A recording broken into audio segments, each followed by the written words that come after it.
There we go. Talk, shop, pop, movies.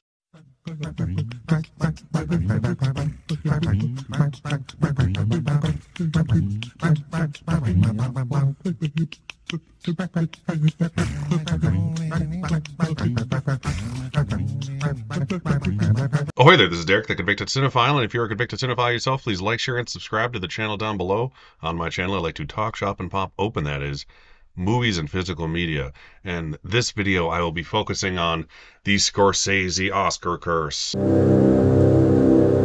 Yes. Either way, I was going to be doing this video, but I get to do it in a slightly funnier fashion because the curse has still not been lifted. Yes, anytime a Martin Scorsese film gets 10 Oscar nominations, it wins nothing. It's happened 3 times now, which is just ridiculous that a director like Martin Scorsese could make such great movies. They may not be everyone's favorite of the year. They may not end up winning the big one, whatever. But the fact that they get so nominated yet win so little is ridiculous. So I'm going to go through the 3 films really quick, what they were nominated for, what they could have possibly won, because that's one of the weird things. Like when you look back, they don't really have a great chance in most of the categories they're nominated in. So let's see the 3 films of Scorsese that I am referring. The first one goes all the way back to 2002 with Gangs of New York. This one, it was a big movie when it came out. It was a big deal. It had a big budget, like $100 million budget at the time. It was the biggest thing Scorsese had ever done, at least production value wise.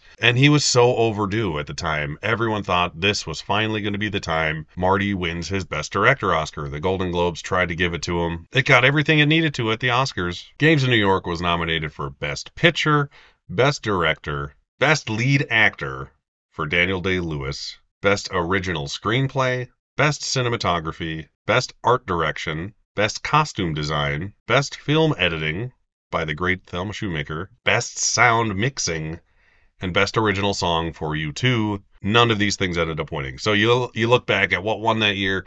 We had Chicago, which I love Chicago. I like it more than Gangs of New York. I like Gangs of New York a lot more than most people. I like it a lot more than I did when I first saw it in theaters.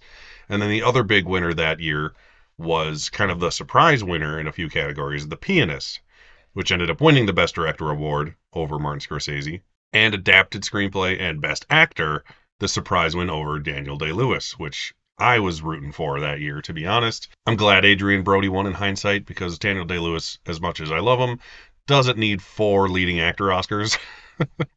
It's, I'm happy he has the 3 he does. It's nice that Adrian Brody won, and he's still the youngest leading actor winner to this day, I believe. But everyone was rooting for Scorsese to win for director, and it just didn't happen. It went to another legendary director with Roman Polanski, even though he had a lot of controversy behind himself, as we all know. He still ended up winning just because the movie's so damn good. What could Gangs of New York have won? Like, it wasn't going to win Best Picture over Chicago. That was never going to happen. Original screenplay, maybe I could see. The best chances it might have had would have been in art direction and costumes, because they are fantastic. If you watch that movie, the sets and the costumes are very unique. Like, they even seem almost fantastical for its time, in my opinion. I don't know. I'm not a history buff, but they seem a little exaggerated, I guess, is the best way to put it. Film editing, she's out. Thelma's always a solid pick. I think if Chicago didn't exist, at least in this year, Gangs of New York would have won at least a few of those tech awards. But Chicago was just a juggernaut of costumes and art direction and fast-paced editing that it just had no chance of winning. Same goes for its sound mixing, which is a very strong musical category, at least it used to be. Doesn't seem like it anymore. So even the U2 song ended up losing, despite winning at the Golden Globes. So what could Gangs of New York have won that year? Its best chance was Daniel Day-Lewis for Best Actor, and him and Jack Nicholson just ended up splitting a lot of votes, and the underdog ended up getting it with Adrian Brody. So that is how Gangs of New York won 0 Oscars out of 10 nominations. Fast forward to 2019, we have Netflix's The Irishman, which I still have only watched once. I watched it like the day it came out. I haven't watched it since. Need to watch my Blu-ray of it still from Criterion. But this was another massive film from him. Another even bigger budget. This had like a $200 million budget. Apparently, just don't give Martin Scorsese unlimited funds because it always backfires when it comes to award season. This got another 10 nominations. Honestly, I'd say it should have had 11 because Robert De Niro was snubbed for his leading performance in pretty much every award show, but the two supporting actors kept getting in. I'll go over the nominees here. You had Scorsese, of course, for Best Director. It had Best Picture, of course. The supporting actors Al Pacino and Joe Pesci both got in, which was awesome. They were never going to win, but it's cool that they both got nominated again. Best Adapted Screenplay, Best Cinematography, Costume Design, a nice Men in Suits nomination, kind of like your Oppenheimers and your Darkest Hours there. They don't seem to win very often, but they like to nominate one of those movies every year. Best Production Design, which is a good one because it goes through many decades of history. Best Film Editing, of course, because of the Thelma Shoemaker effect. The one thing she didn't get nominated for, though, off topic, was Wolf of Wall Street, and that was like the one thing she probably should have won for that she didn't win for. That's a snub. Well, people like to bitch and moan about everything getting snubbed these days. That is a snub right there. Best visual effects, which is unusual for a Scorsese movie, but very deserved with the de-aging. Yes, you can tell by the way they use their walk that they're old man and they can barely walk. But they looked younger and they did a damn good job of it. And they did it without the ginormous headpiece things because Scorsese wanted to shoot the actors acting, not worry about big chunky headset visual effects crap on their bodies and dots everywhere. So they developed a way to do it without that, and it looks fantastic. So it's a very deserved nomination, and that's what it was nominated for. What could it have won that year? Let's look back. This was the Parasite year. Put that into perspective. This was the Joker year.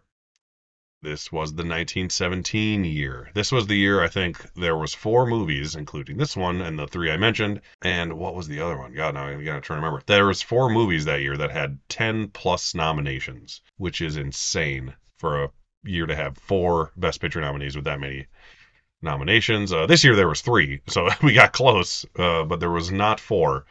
That was a damn good year. 2019 was one of the best years in recent memory. This most recent show, I think, was the other best one. But Scorsese was not going to win for director.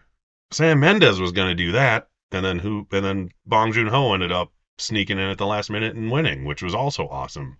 It was never going to win Best Picture because it just didn't win anything. It was never winning anything precursor wise. That's the problem with these movies. They don't win jack shit all year long. They just get nominated for everything. One of the best chances it had was probably its visual effects, because visual effects often go to a Best Picture nominee, or at least the movie that feels the most like a Best Picture nominee. This year being the one exception to that, with the Godzilla -1 win and nothing in Best Picture getting nominated. I think the visual effects for this was its best chance. It was up against Endgame and 1917, which won. The other Best Picture nominee that year with the better hidden visual effects. Like, the visual effects in Irishman are great, but they're very in your face. This is obviously VFX because of the nature of them. The 1917 effects are invisible. It's like the perfect example of invisible effects in a movie. And that's why it won, and it was also higher up on the list of potential Best Picture winningness. And it won cinematography, which is always a big correlation. This year was one of the few exceptions. But hey, had Oppenheimer been nominated for visual effects, I guarantee it would have won, and it won cinematography. Just goes to show you. So that's always a huge correlation. Cinematography and visual effects, especially in the last couple decades. So it just made sense. There was just nothing really deserving that the Irishman ever would have won for. And even in the supporting actor races, they're both former winners. They often split votes when they're nominated from the same movie, unless there's one runaway favorite like Sam Rockwell in 3 Billboards Over Woody Harrelson, who was just there to play. When there's 2 nominations like that and they're never winning, they're just happy to be there at that point. So what the hell was the Irishman going to win? Honestly. And now we get to this year's The Killers of the Flower Moon. Okay. Once again, 10 nominations. But what's it gonna win? The nominees for Killers were Best Picture, of course, Best Director. No lead actor for DiCaprio, just like Gangs of New York, so that would have been kind of funny that that repeated. And I wonder if he would have been supporting for Gangs of New York just to get Daniel Day in lead, or if they would have done the right thing and had co-lead nominations. And maybe that's why he got snowed, because Daniel Day took all of his thunder, as it were. We'll never know, I guess. They need to release, like, every 20 years after they happen, they need to release the nomination tallies and the winning tallies just for fun. That would be very interesting. I think a lot of people would get into that. Best original score by the late, great Robbie Robertson, which was a fantastic score. Original song, which was a surprise nomination for this one. Had it not gotten that surprise song nomination, it wouldn't have gotten the cursed 10 nomination tally, and something would have won miraculously. We'll never know. Best cinematography, best film editing, yet again by Thelma. Best production design, best costume design, best supporting actor by Robert De Niro. At least he got his due in this one because he is amazing in Killers of the Flower Moon. He got snubbed for The Irishman, but I'm so happy he got in everywhere for this. And of course, lead actress for Lily Gladstone. Bitch and moan that she's supporting all you want. She was nominated in lead. It's a great performance. What could this movie win by the time the Oscars rolled around? This suffered from everyone cooling off on the film by the time it mattered. The same thing happened with Barbie this year, for example. Everyone was all hyped to the gills about this movie. Early on, it got all these nominations. Everyone loves it. It debuted earlier in the film festival season, just like Barbie came out in the summer. And everyone was like, yay, these things are great. And then by the time nominations for wore off, everyone was just like, yeah, this is really good. But nobody was putting it at number one on anything. As we all know, the only snowball's chance in hell this movie had of winning anything was for lead actress for Lily Gladstone. She ended up losing to Emma Stone for Poor Things, which is my personal favorite, and I would have voted for her as well. It would have been cool if Lily Gladstone won. It would have been history making, but that's not the reason you vote for the person. It should never be the number one reason. The number one reason should always be you loved that performance the most. And she may have won SAG because actors in SAG love narratives way more than the Oscars or BAFTA care about it. And that's just what happened. People picked their favorite performance. And like I said about Killers of the Flower Moon, just cooling off by the time nominations came out. Poor Things was just starting to heat up with the public. Like everyone was finally starting to see Poor Things outside of the people in the festival circuit. And that just kept gaining momentum as Barbie and Killers were dying off, hence how Poor Things ended up winning the 4 awards it won, very deservedly so. What movie will break the Scorsese 10 nomination curse? And it's funny because it's not just Scorsese movies. It seems to be a lot of times when a movie gets 10 nominations, it gets goose egged. Like I've done a video about it before. You had your True Grit back in 2010 by the Coen brothers, one of my favorites of theirs. 10 nominations, no wins. But you look back and it's like, what could it have won? But everything about it was great, but it just had tough competition that year.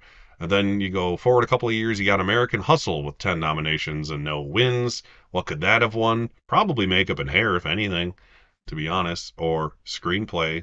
But by the time the Oscars actually rolled around, people kind of stopped giving a shit about American Hustle. True Grit kind of like snuck in everywhere, but it was never a number one thing on a ballot. But American Hustle kind of like made a huge burst onto the scene and then just kind of died off. Kind of like Maestro. Must be a Bradley Cooper problem. I don't know. It's a 10 nomination curse, not just a Martin Scorsese curse. I just needed to make a video about this. Had Lily Gladstone won, the video would have been slightly different the way I made it, because it would have been breaking the Martin Scorsese curse, and that would have been kind of fun.